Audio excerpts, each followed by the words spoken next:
ಶ್ರುತಿ ಸ್ಮೃತಿ ಪುರಾಣಾಲಯಂ ಕರುಣಾಲಯಂ ನಮಾಮಿ ಭಗವತ್ಪಾದಂ ಶಂಕರಂ ಲೋಕಶಂಕರಂ ಶಂಕರಂ ಶಂಕರಾಚಾರ್ಯಂ ಕೇಶವಂ ಬಾದರಾಯಣಂ ಸೂತ್ರ ಭಾಷ್ಯೌ ಕೃತೌ ವಂದೇ ಭಗವಂತೌ ಪುನಃ ಪುನಃ.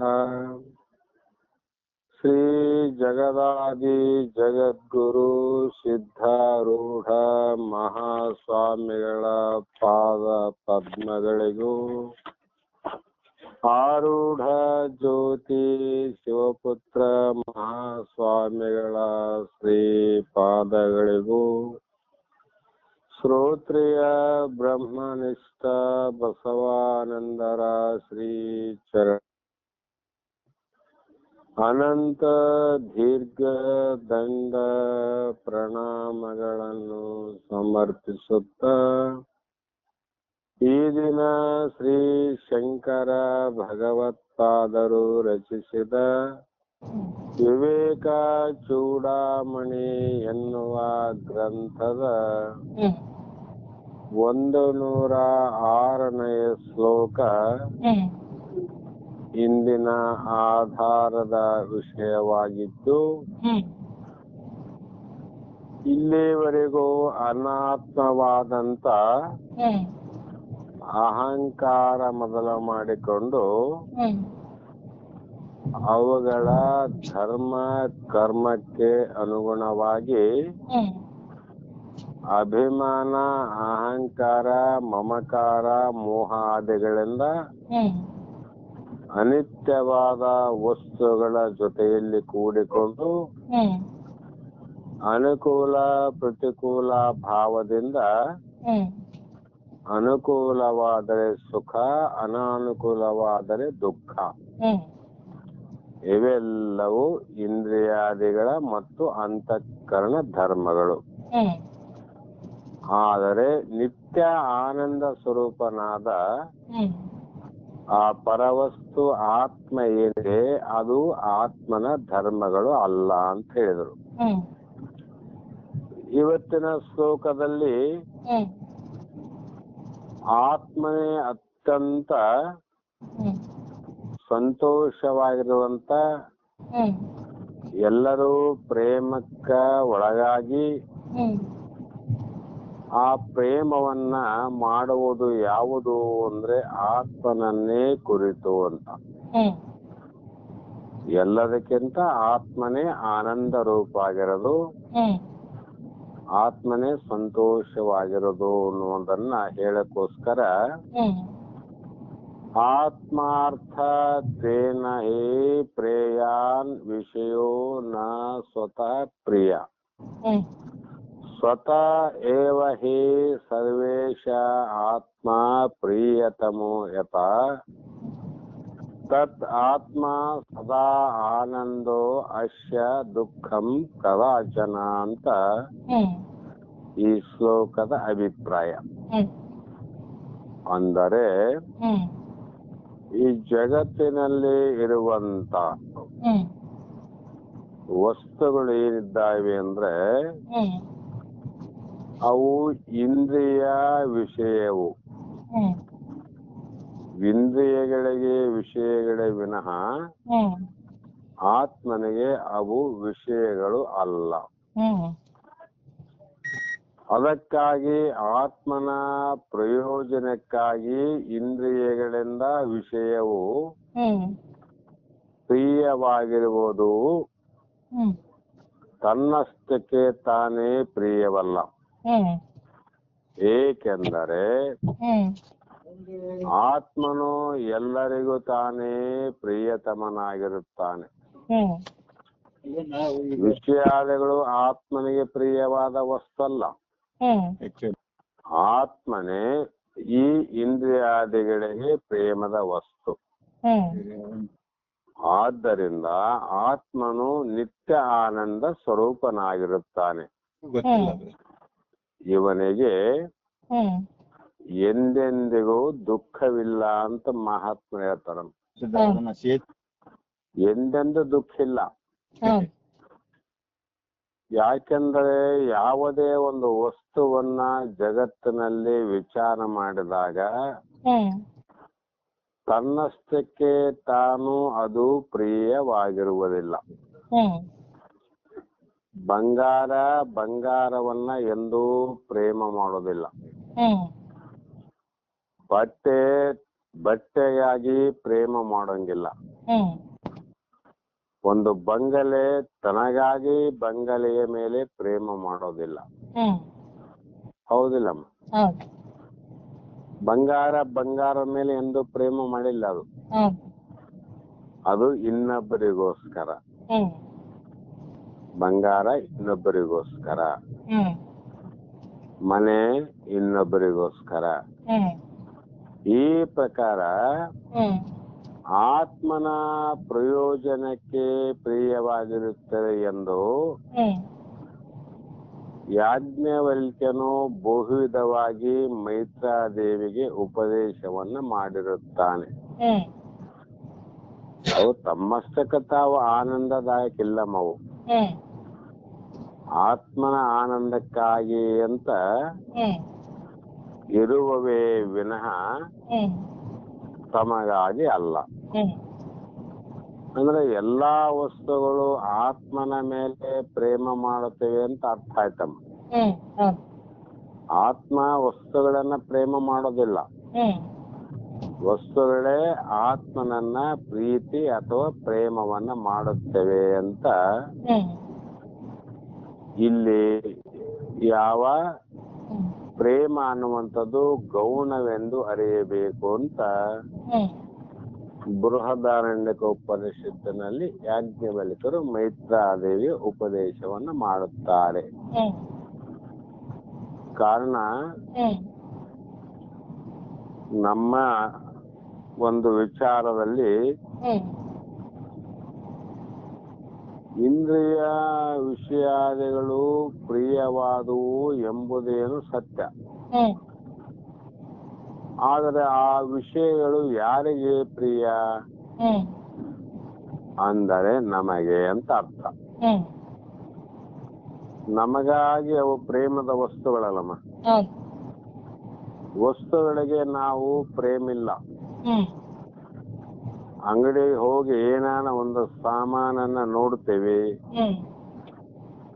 ನಮಗೆ ಪ್ರೇಮ ಅಂತ ಕಂಡ್ರೆ ತಗೊಂತೇವೆ. ಅದು ಅಪ್ರೇಮ ಅಂದ್ರೆ ಬಿಡ್ತೇವೆ. ಆದ್ರೆ ಆ ವಸ್ತು ನಮ್ಮ ಬೆನ್ನು ಹಿಂದೆ ಬೀಳೋದಿಲ್ಲ. ಅದು ನನ್ನ ತಗೊಳ್ರಿ ತಗೊಳ್ರಿ ತಗೊಳ್ರಿ ಅಂತ ಒಂದು ಬಟ್ಟೆ ಹೇಳಂಗಿಲ್ಲ, ಒಂದು ಬಂಗಾರ ಹೇಳಂಗಿಲ್ಲ, ಒಂದು ಸೈಟ್ ಹೇಳಂಗಿಲ್ಲ, ಒಂದು ಮನೆ ಹೇಳಂಗಿಲ್ಲ. ನಮ್ಮ ಜೋಬಿಯಲ್ಲಿ ಇರುವಂತ ದುಡ್ಡು ಕೂಡ ನನ್ನನ್ನ ಉಪಯೋಗ ಮಾಡಿರಿ ಅಂತ ಹೇಳಂಗಿಲ್ಲ. ಯಾರಿಗಾರ ಹೇಳವ ನಮ್ಮವು?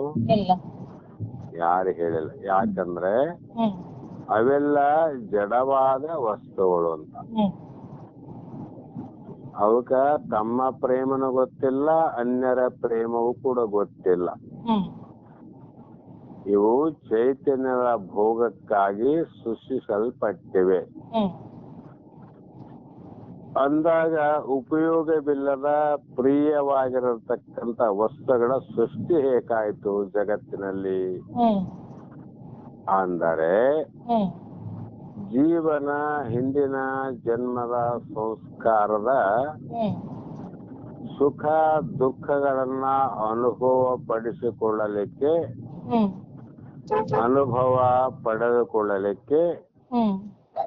ಈ ವಿಷಯವಿಲ್ಲದ ವಿಷಯಾದಿ ಇಂದ್ರಿಯಾದಿ ವಸ್ತುಗಳು ಹೌದಿಲ್ಲಮ್ಮ? ಆ ಕಾರಣ ವಸ್ತುವಿನಲ್ಲಿ ಸುಖನೂ ಇಲ್ಲ ಸಂತೋಷನೂ ಇಲ್ಲ ಅಂತ ನಾವು ಇಲ್ಲಿಯವರೆಗೂ ಅಭ್ಯಾಸ ಮಾಡಿ ಆತ್ಮನೇ ಆನಂದ ಸ್ವರೂಪನಾಗಿರುವಂತವನು. ಜಡ ವಸ್ತುಗಳಿಗೆ ಸುಖ ದುಃಖಗಳ ಸಂವೇದನೆ ಉಂಟಾಗದು. ಈಗ ಒಂದು ಕಟ್ಟಿಗೆ ಇದೆ ಅಂದ್ರೆ ಅದಕ್ಕ ಪೂಜೆ ಮಾಡಿದ್ರು ಆನಂದ ಪಡೋದಿಲ್ಲ, ಕೊಡಲಿಯಿಂದ ಅದು ಕಡಿದ್ರು ಕೂಡ ದುಃಖ ಪಡೋಂಗಿಲ್ಲ. ಯಾಕೆಂದ್ರೆ ಇದರ ಅರಿವು ಕಟ್ಟಿಗೆ ಇಲ್ಲ ಅಂತ ಅಲ್ಲ. ಪೂಜೆ ಮಾಡ್ತಾರ ಅಂತ ಅರಿವು ಅಥವಾ ನನ್ನನ್ನ ಕಡಿಯುತ್ತಾರೆ ಅನ್ನೋ ಅರಿವು ಎರಡೂ ಇಲ್ಲದ ಕಾರಣ ಅದು ಜಡವಾದ ವಸ್ತು, ಅದರ ಅರಿವಿಗೆ ಬರೋದಿಲ್ಲ. ಆದರೆ ಚೇತನಕ್ಕೆ ಮಾತ್ರ ಅದು ಸಾಧ್ಯ. ಯಾರಿಗಾದ್ರೆ ಚೇತನಕ್ಕೆ ಪೂಜೆ ಮಾಡುವವನಿಗೆ ಗೊತ್ತು ನಾ ಪೂಜೆ ಮಾಡ್ತೀನಿ ಅಂತ, ಅದು ಮಾಡಿಸಿಕೊಳ್ಳುವ ಕಟ್ಟಿಗೆ ಗೊತ್ತಿಲ್ಲ. ಕೊಡಲಿಯಿಂದ ಕಡಿಯೋ ಮನುಷ್ಯನಿಗೆ ಅರಿವಾದ ನಾನು ಇದನ್ನ ಕಡಿಯುತ್ತಿದ್ದೇನೆ. ಕಡಿಸಿಕೊಳ್ಳುವಂತ ಕತ್ತರಿಸಿಕೊಳ್ಳುವಂತ ಕಟ್ಟಿಗೆಗೆ ಇದರ ದುಃಖದ ಸಂವೇದನೆ ಇಲ್ಲ,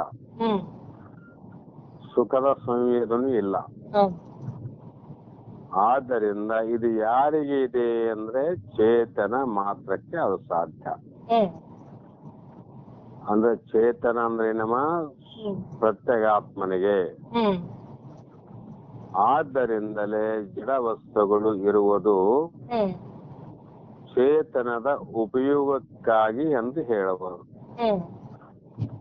ಜೀವನ ಉಪಯೋಗಕ್ಕಾಗಿ ಇರುವುದು ವಿನಃ ಆ ವಸ್ತುಗಳಿಗಾಗಿ ಜೀವ ಇಲ್ಲ. ವಸ್ತುಗಳು ವಸ್ತುಗಳಿಗೆ ಉಪಯೋಗವಲ್ಲ, ಜೀವನಿಗೆ ವಸ್ತುಗಳ ಉಪಯೋಗ ಅಂತ. ಅದಕ್ಕೆ ಜೀವಾತ್ಮನಿಗೆ ಇವೆಲ್ಲ ಉಪಯೋಗವಿಲ್ಲ.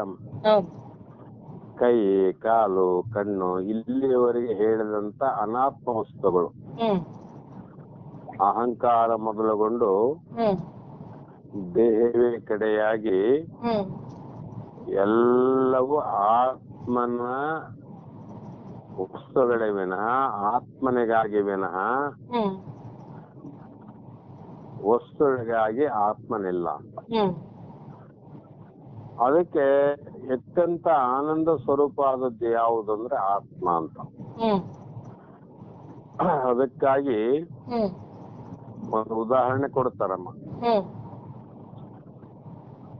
ಒಂದು ದೊಡ್ಡ ಮನೆ ಇತ್ತು, ಹಗಲಲ್ಲೇ ಆ ಮನೆಗೆ ಬೆಂಕಿ ಬಿತ್ತು, ಅಥವಾ ರಾತ್ರಿ ಸಮಯ ಆಗಿತ್ತು ಮನೆಗೆ ಬೆಂಕಿ ಬಿತ್ತು. ಅಂತ ಸಂದರ್ಭದಲ್ಲಿ ಅಕ್ಕಪಕ್ಕದವರು ಎಲ್ಲರೊಡನೆ ಸೇರಿ ಆ ಮನೆಯ ಮಾಲೀಕ ಬೆಂಕಿಯನ್ನ ಆರಿಸುವಂತ ಪ್ರಯತ್ನ ಮಾಡ್ತಾನೆ. ಆ ಮನೆಯೊಳಗ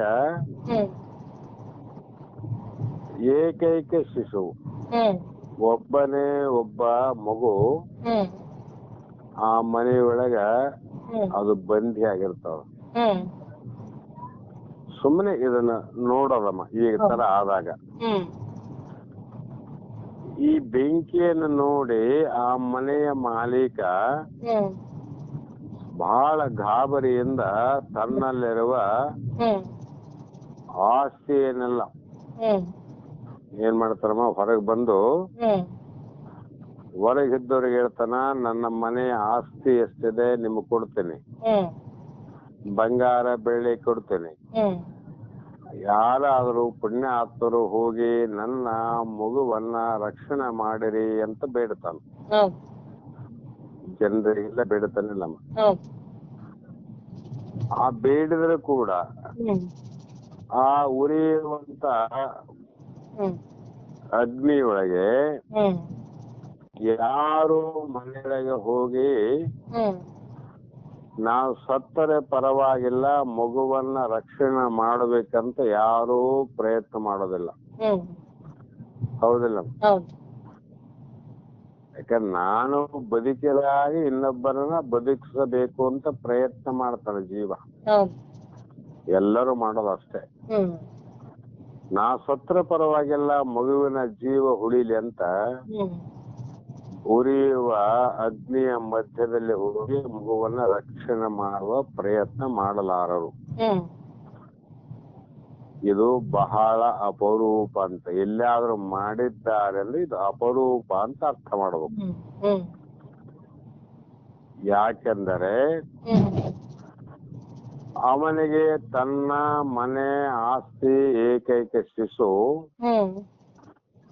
ಇವುಗಳೆಲ್ಲಕ್ಕಿಂತಲೂ ತನ್ನ ಜೀವದ ಮೇಲೆ ಹೆಚ್ಚು ಆಸೆ ಇದೆ ಅಂತ ಅರ್ಥ ಆಯ್ತು. ಇಲ್ಲಿ ನಮ್ಮ ಪ್ರೇಮ ದೇಹದ ಮೇಲೆ ಪ್ರೇಮ ಆಯ್ತು ನೋಡಿ. ತನ್ನ ಜೀವದ ಮೇಲೆ ಪ್ರೇಮ.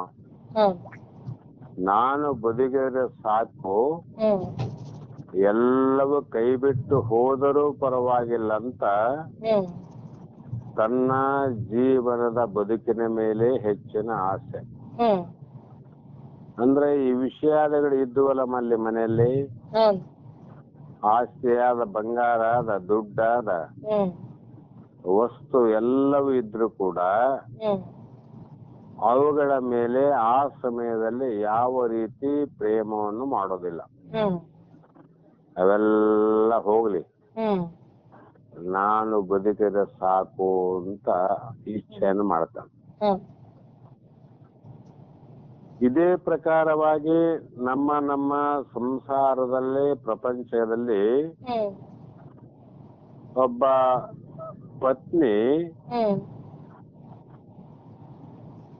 ತನ್ನ ಒಬ್ಬ ಪತಿ ಅಂದ್ರೆ ಗಂಡ, ಪತ್ನಿ ಅಂದ್ರೆ ಹೆಂಡತಿಯನ್ನ ಪ್ರೇಮ ಮಾಡ್ತಾನ. ಅಥವಾ ಹೆಂಡತಿ ಕೂಡ ಗಂಡನನ್ನ ಪ್ರೇಮ ಮಾಡಬಹುದು, ಜಗತ್ತಲ್ಲಿ ಉಂಟು. ಆದರೆ ಪತ್ನಿಯ ಮೇಲಿನ ಪ್ರೀತಿಯಿಂದ ಅಲ್ಲ, ಆ ಹೆಂಡತಿ ಗಂಡ ಪತ್ನಿ ಹೆಂಡತಿಯ ಮೇಲೆ ಪ್ರೀತಿಯಿಂದ ಅಲ್ಲ ಅದು ಮಾಡೋದು. ಯಾಕೆ ಆ ಹೆಂಡತಿಯನ್ನ ಪತಿ ಪ್ರೇಮ ಮಾಡ್ತಾರಂದ್ರೆ ಸ್ವಂತ ತನ್ನ ಮೇಲಿನ ಪ್ರೀತಿಯಿಂದ. ತನ್ನ ಪ್ರೀತಿಗಾಗಿ ಹೆಂಡತಿಯನ್ನ ಪ್ರೀತಿ ಮಾಡ್ತಾನ, ಹೆಂಡತಿಗಾಗಿ ಪ್ರೀತಿ ಅಲ್ಲ.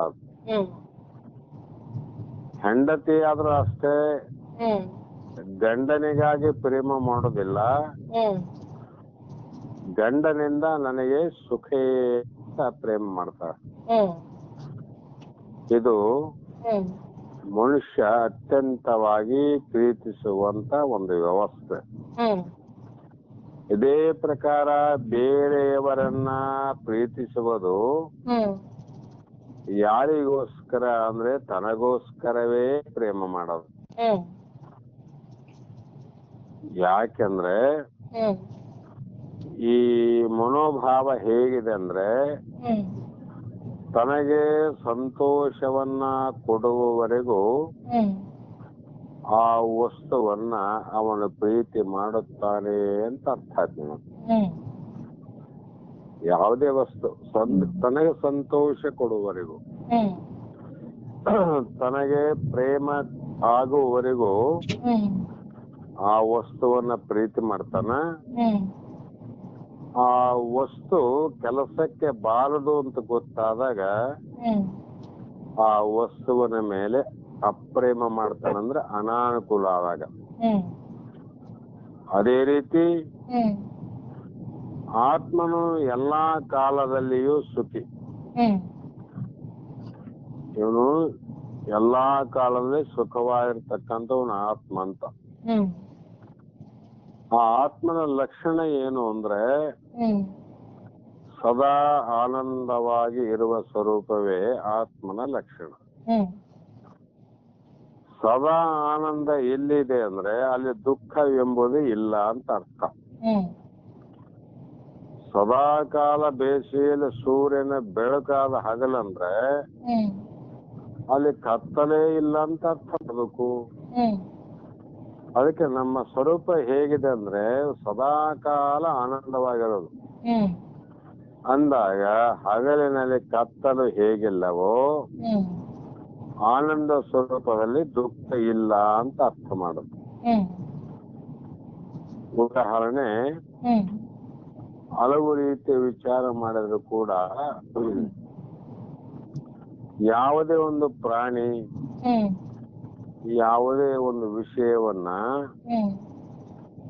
ವ್ಯಕ್ತಿ ಬಹಳ ಪ್ರೀತಿ ಮಾಡ್ತಾನ ಅಂದ್ರೆ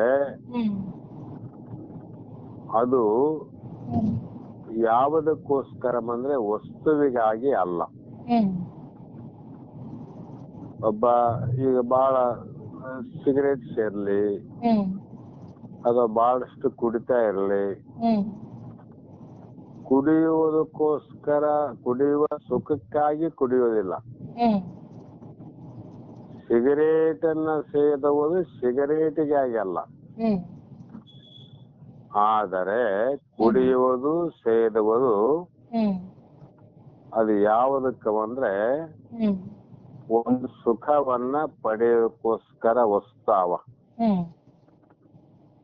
ಅಂತ ಅಂದ್ಕೊಳ್ಳೋದೀಗ.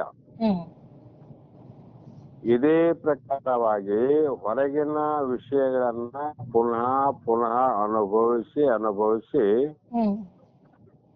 ಆ ವಸ್ತುಗಳನ್ನ ಏನ್ ಮಾಡ್ತಾರೆ ಅಂದ್ರೆ ಒಂದು ಅಭ್ಯಾಸ ಆಯ್ತು, ಅದೊಂದು ಚಟ ಅಂತ. ಹೀಗೆ ಅದರಿಂದ ಸುಖ ಸಿಗುವುದೆಂದು ನಂಬುತ್ತಾನೆ. ಎಲ್ಲರಿಗೂ ಸೇರುವುದರಿಂದ ಸುಖ ಅನಿಸ್ತದ, ಕುಡಿಯೋದ್ರಿಂದ ಸುಖ ಆಗ್ತದಂತ ಅನಿಸ್ತದ. ಆದರೆ ಆ ವಸ್ತುಗಳಲ್ಲಿ ಸುಖ ಇಲ್ಲವೇ ಇಲ್ಲ. ಕುಡಿಯುವ ಮಧ್ಯದಲ್ಲಿ, ಸೇದುವ ಧೂಮಪಾನದಲ್ಲಿ ಸುಖ ಇಲ್ಲವೇ ಇಲ್ಲ. ಯಾಕೆಂದ್ರೆ ಅವು ಸುಖದ ವಸ್ತುಗಳೇ ಅಲ್ಲ ನಮ್ಮ, ಅವೆಲ್ಲ ಸುಖದ ವಸ್ತುಗಳು ಅಲ್ಲವು, ಸುಮ್ಮನೆ ವಸ್ತುಗಳವು. ಆದರೆ ಅವುಗಳಿಂದ ಸುಖ ಆದಂತ ಅವುಗಳನ್ನ ಪ್ರೇಮ ಮಾಡ್ತಾನ ಯಾರು? ಜೀವ. ಈ ಪ್ರಕಾರ ವಿಚಾರ ಮಾಡಿ ನೋಡಿದ್ರೆ ಒಂದು ನಾಯಿ ಎನ್ನುವುದು ದೃಷ್ಟಾಂತ ಬಹಳ ಸಲ ಕೇಳಿರಿ. ಅದು ಏನು ಮಾಡ್ತದಂದ್ರೆ ಮಾಂಸ ರಹಿತವಾಗಿರತಕ್ಕಂತ ಒಣಗಿದ ಎಲುಬನ್ನ,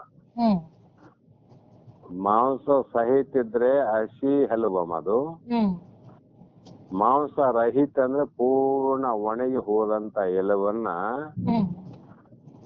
ಏನ್ ಮಾಡ್ತದಂದ್ರೆ ತನ್ನ ಚೂಪಾದ ಹಲ್ಲುಗಳಿಂದ ಅದು ಕಡಿತಾ ಹೋಗಿ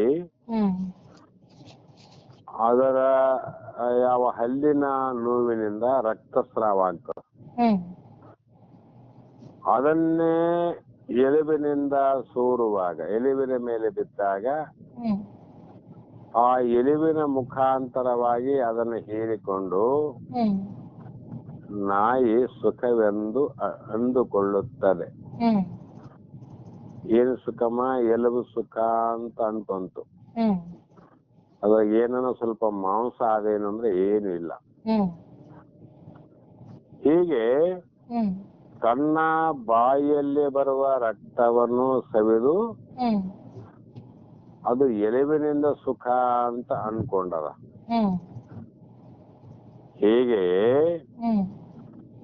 ನಮ್ಮ ಸುಖಾನುಭವ ಉಂಟಾಗುವುದು ಆತ್ಮದೊಡನೆ ಸಾಮರಸ್ಯ ಹೊಂದಿದಾಗ. ನಾವೇನಮ್ಮ ಆತ್ಮನಲ್ಲಿ ಒಂದಾದಾಗ, ಆತ್ಮನೇ ನಾನಂತ ತಿಳ್ಕೊಂಡಾಗ ಆನಂದ ಆಗ್ತದ. ಆದ್ರೆ ಅಜ್ಞಾನಿಗಳು, ನಾಯಿ ತಿಳಿಲಾರ್ದ ಹೆಂಗ ತಪ್ಪು ಮಾಡಿತೋ, ಅಜ್ಞಾನಿಗಳು ಅದನ್ನ ಅರಿಯದೆ, ಅದು ತಿಳಿಯದೆ ಹೊರಗಿನ ವಸ್ತುಗಳಲ್ಲಿ ಸುಖವಿದೆ ಎಂದು ಬೆನ್ನತ್ತಿ ಹೋದರೆ ಅದೇನ್ ಮಾಡ್ತಮ್ಮ? ಹೊರಗಿನ ವಸ್ತುಗಳಲ್ಲಿ ಶಬ್ದದಲ್ಲಿ ಸುಖ, ಸ್ಪರ್ಶ, ರೂಪ, ರಸ, ಗಂಧ, ಐಶ್ವರ್ಯ, ಅಂತಸ್ತು ಇವೆಲ್ಲವೂ ಅನಂತ ಭಾಗಗಳು. ಅದು ಹೆಂಗ ನಾಯಿ ಆ ಎಲುಬಿನ ಬೆನ್ನತ್ತಿ ಹೊರಟಿತು, ಸುಖ ಆಗ್ಲಿಲ್ಲ ಅದಕ್ಕೆ. ದುಃಖವೇ ಸುಖ ಅಂತ ತಿಳ್ಕೊಂತ ನೋಡಮ್ಮ. ಅಲ್ಲಿನಿಂದ ಕಡಿಯುವಾಗ ದುಃಖ, ಮತ್ತೆ ಅದರ ಬೆನ್ನತ್ತೆ ಹುಡುಕಂತ ಹೋಗುವಾಗ ದುಃಖ. ಈ ಪ್ರಕಾರವಾಗಿ ನಾಯಿಯು ಮೂಳೆಯ ಚೂರನ್ನು ಹುಡುಕಿಕೊಂಡು ಅಲಿಯುವಂತೆ ಮನುಷ್ಯನ ಮನಸ್ಸು ಕೂಡ ಇಂದ್ರಿಯ ವಿಷಯಗಳನ್ನ ಹುಡುಕುತ್ತಾ ಹೊರಡುತ್ತದೆ. ಏನೈತಮ್ಮ, ಮನಸ್ಸು ಐತ್ ನೋಡ್ರಿ. ದೇಹ ಯಾವಾಗ್ಲೂ ಹೋಗೋದಿಲ್ಲ, ಮೊದಲು ಮನಸ್ಸು ಹೋಗ್ತದಮ್ಮ. ಇವತ್ತು ಸಾಯಂಕಾಲ ನಿರ್ಣಯ ಮಾಡಿದೀವಿ ನಾವು ದೇವಸ್ಥಾನಕ್ಕೆ ಹೋಗ್ಬೇಕು ಅಂದಾಗ ಮನಸ್ಸು ಅದು ಯಾವಾಗ ಹೋಗ್ತದ ಆವಾಗ ಶರೀರವನ್ನ ತನ್ನ ಜೊತೆ ಕರ್ಕೊಂಡು ಹೋಗ್ತಾನ. ಹೌದಲ್ಲಮ್ಮ? ಈ ಪ್ರಕಾರವಾಗಿ ನಿಜವಾಗಿ ಸುಖವು ಇಂದ್ರಿಯಗಳು ಇಲ್ಲ. ಇಂದ್ರಿಯಗಳು ಸುಖದಾಯಕವಲ್ಲ ಮತ್ತು ವಿಷಯಗಳಲ್ಲಿಯೂ ಸುಖ ಅನ್ನುವುದು ಇಲ್ಲವೇ ಇಲ್ಲ. ಎರಡು ಇಲ್ಲ ನಮ್ಮ. ಅದು ಸುಖ ಅನ್ನುವಂಥದ್ದು ಇರುವುದೆಲ್ಲಿ? ಅದು ಇರುವುದು ಆತ್ಮನಲ್ಲಿ. ಅದಕ್ಕೆ ಇಂದ್ರಿಯಗಳಿಗೆ ನಮಗೆ ದುಃಖ ಆಗ್ತಾವ ಕೆಲವು. ಈಗ ಮೂಗಿಗೆ ಏನೇನಾದ್ರೆ ದುಃಖ ಆಗ್ತದ, ಕಿವಿಯಲ್ಲಿ ಏನೇನಾದ್ರೆ ಕಿವಿಗೆ ದುಃಖ ಆಗ್ತದ.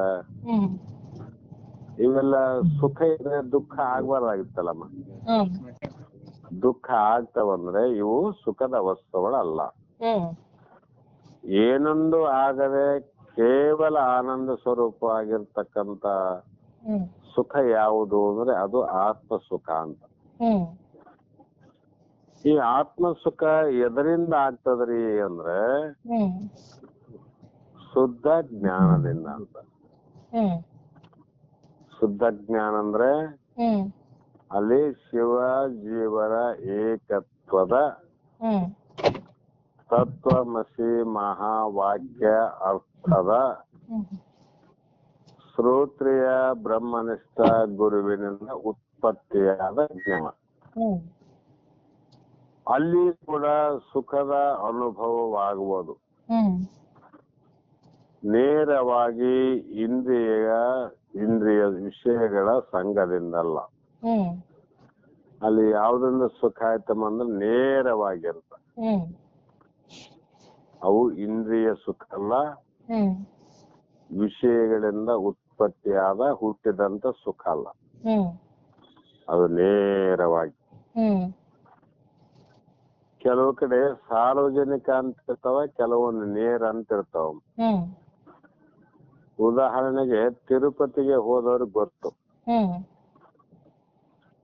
ಅಲ್ಲಿ ವೆಂಕಟೇಶ್ವರ ದೇವರ ದರ್ಶನವನ್ನು ಪಡೆಯಲಿಕ್ಕೆ ಕೆಲವೊಂದು ಮಾರ್ಗ ನೇರ ಮಾರ್ಗಗಳು. ಡೈರೆಕ್ಟ್ ಆಗಿ ಸೀದಾ ಹೋಗ್ಬಿಡೋದಮ್ಮ ದರ್ಶನಕ್ಕಾಗಿ. ಇನ್ನು ಕೆಲವು ಮಾರ್ಗ ಸಾರ್ವಜನಿಕರ ಮಾರ್ಗ.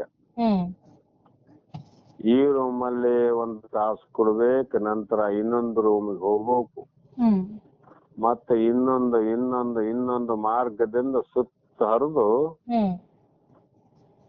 ಯಾವುದರ ದರ್ಶನ? ದೇವರ ದರ್ಶನ. ಅಂದ್ರೆ ನೇರ ದರ್ಶನ ಬೇರೆ, ಸಾರ್ವಜನಿಕ ದರ್ಶನ ಬೇರೆ ಅಂತ ಅರ್ಥ ಆಯ್ತು. ಹೋಗ್ಲಿ, ನೇರವಾದರೂ ಆಗಲಿ ಸಾರ್ವಜನಿಕ ದರ್ಶನವಾಗಲಿ, ಒಟ್ಟಿನಲ್ಲಿ ಆ ದೇವರ